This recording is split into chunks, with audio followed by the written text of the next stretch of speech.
There's the politics here. There's also the central banking story and what's going on with the Bank of England. Let's do a little on the politics and get your view, based usually in the United States, and how you look at UK assets, I suppose, as a result of this. Clearly, the pound has a big impact on UK stocks. But what's your sort of overall approach to UK assets in the midst of all this political uncertainty? I think so far the UK economy has held in pretty well. I think the fall in sterling has really negated a lot of the fear that came out after the Brexit vote, and sort of we're playing to a tie basically so far. I think there is a fair amount of nervousness about what a hard Brexit could mean for the UK economy. But if you think about UK stocks, of course, most of the FTSE is really a very international index anyway, so you can invest in UK stocks if you hedge properly in terms of currency exposure. You're basically buying a pretty global kind of index. But there is some concern. I think I've got no dog in this fight, but I hate to see an awful lot of emotion in these issues. It's a tough issue. Do you want to be part of the European Union or not? And then how do you negotiate your way out of it? And I think there's it's going to be a tough job for the British government to negotiate that. But I think that what I worry about, and I worry about that in the United States also, is that Britain is a democracy. America is a democracy. Democracies are scarce and precious. People need to think logically, try to recognize that we're all sort of in this boat together.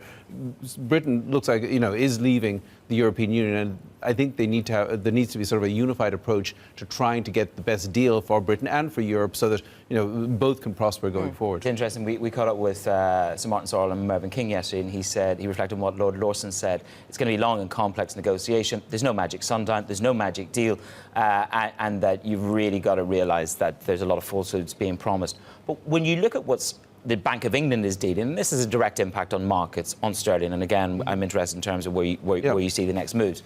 Many people are saying the Bank of England, Carney, will do one rate hike, and that will just be undoing the emergency stimulus that he put into the economy last year, one and done. Where do you sit on that? Because inflation is ripping higher. Well, yes. For all the wrong reasons. Well, but I don't think this is not because of excess demand in Britain. That's not what's pushing up inflation. And by the way, that's all. If you're trying to slow the economy to get rid of excess demand, is that what we're trying to do here? Because that's the only way in which monetary policy can actually reduce inflation. It gets rid of excess demand, it pushes up unemployment, and that's what pushes down inflation. If that's what the Bank of England wants to do, then that's we're thinking about. Would it be folly to raise rates? Would it be folly? I don't really think so. In the case of Britain, I think there's a good excuse for keeping rates pretty low, because you want to keep sterling from going up. In America, the dollar really isn't what's driving the economy, but in Britain, a lower sterling has acted as something of a safety valve for demand. So I'm sure the Bank of England will think carefully about this, but